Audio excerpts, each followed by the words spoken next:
அண்மை செய்தி. அதிமுக பொதுச் செயலாளர் எடப்பாடி பழனிசாமிக்கு எதிர்ப்பு தெரிவித்து சி.வி. சண்முகம் ஆதரவாளர்கள் தற்பொழுது கட்சியிலிருந்து விலகுவதாக தெரிவிக்கப்பட்டுள்ளது.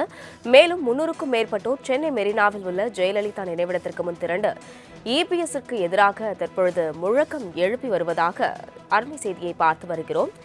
இபிஎஸ்ற்கு எதிர்ப்பு தெரிவித்து சி.வி. சண்முகம் ஆதரவாளர்கள் தற்பொழுது கட்சியிலிருந்து விலகப் போவதாக தெரிவிக்கப்பட்டுள்ளது.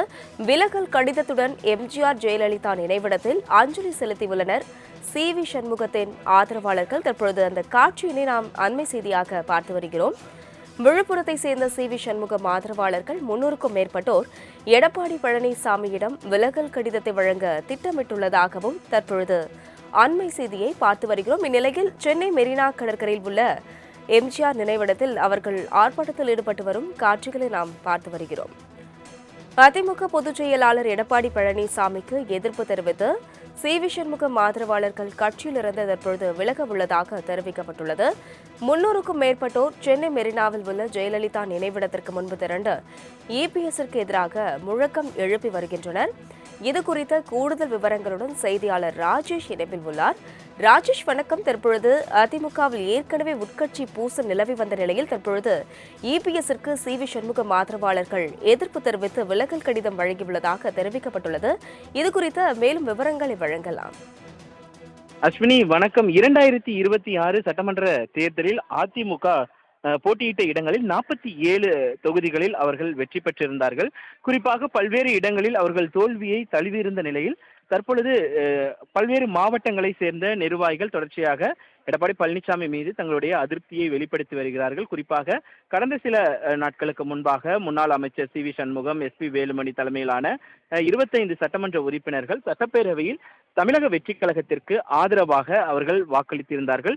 இதன் காரணமாக கொறடாவோட உத்தரவையும் பொதுச் செயலாளரோட உத்தரவையும் மீறி அவர்கள் நடவடிக்கை இருக்கிறது என்பதற்காக அவர்களுடைய கட்சி பதவியை எடப்பாடி பழனிசாமி பறித்திருந்தார். இதன் தொடர்ச்சியாக அவர்கள் மன்னிப்பு கடிதம் கொடுத்து தாங்கள் மீண்டும் கட்சியில் இணைவதாகவும் பொதுச் செயலாளருக்கு அவருடைய அறிவுரைக்கு உட்பட்டு நாங்கள் செயல்பட இருக்கிறோம் என்றெல்லாம் அவர்கள் தெரிவித்திருந்தார்கள். இதன் அடிப்படையில் பல்வேறு தரப்பினருக்கு முன்னாள் அமைச்சர் எஸ்.பி. வேலுமணி உட்பட பலருக்கு தங்களுடைய அந்த பொறுப்புகள் என்பது மீண்டும் வழங்கப்பட்டது.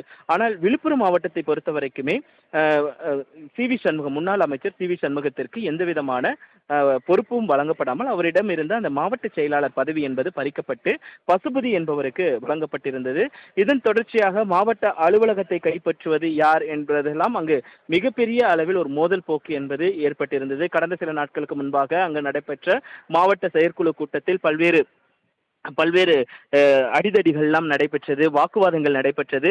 இதனைத் தொடர்ந்து பசுபதியை நீக்க வேண்டும் என்ற போர்க்கொடி சி.வி. சண்முகம் ஆதரவாளர்கள் தொடர்ச்சியாக எழுப்பி வந்த நிலையில்தான் இன்றைய தினத்தை பொறுத்த வரைக்குமே சென்னை மெரினாவில் இருக்கக்கூடிய மறைந்த முன்னாள் முதலமைச்சர் ஜெயலலிதா அவர்களுடைய நினைவிடத்திற்கு நேராக வந்த அந்த விழுப்புரம் மாவட்டத்தை சேர்ந்த நிர்வாகிகள் தங்களுடைய பதவியை ராஜினாமா செய்வதாக அந்த ராஜினாமா கடிதத்தை நினைவிடத்தில் வைத்திருக்கிறார்கள்.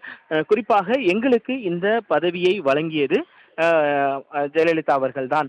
அதனால் அவரிடமே நாங்கள் இந்த பொறுப்பை வழங்குகிறோம் என்று அவர் குறிப்பிடக்கூடிய அந்த சூழலை நம்மால் பார்க்க முடிகிறது. குறிப்பாக ஜெயலலிதா அவர்களால் போடப்பட்ட பதவி கிட்டத்தட்ட நாங்கள் 3 சட்டமன்ற உறுப்பினர்கள் பலரை பெற்றிருக்கிறோம், ஆட்சி அமைத்திருக்கிறோம். இந்தியாவிலேயே 3வது மிகப்பெரிய ஒரு கட்சியாக அதிமுக இருந்தது. ஆனால் தற்பொழுது தொடர் தோல்விகளை சந்தித்து வருகிறோம். அதனால் எடப்பாடி பழனிசாமி அவர்களுடைய தலைமையை மாற்ற வேண்டும் என்று அவர்கள் குறிப்பிட்டு இந்த கோரிக்கையை ராஜினாமா வைத்திருக்கிறார்கள். அதே நேரத்தில் நினைவிடத்திற்கு பேரணியாக வந்த அவர்கள் எடப்பாடி பழனிசாமிக்கு எதிராக கோஷங்களை எழுப்பினார்கள். எடப்பாடி பழனிசாமி அதிமுக என்ற ஒரு மாபெரும் இயக்கத்தை அழித்து விட்டார் என்ற கோஷங்களை எல்லாம் நம்மால் பார்க்க முடிகிறது. அஸ்வினி, விவரங்களுக்கு நன்றி ராஜேஷ்.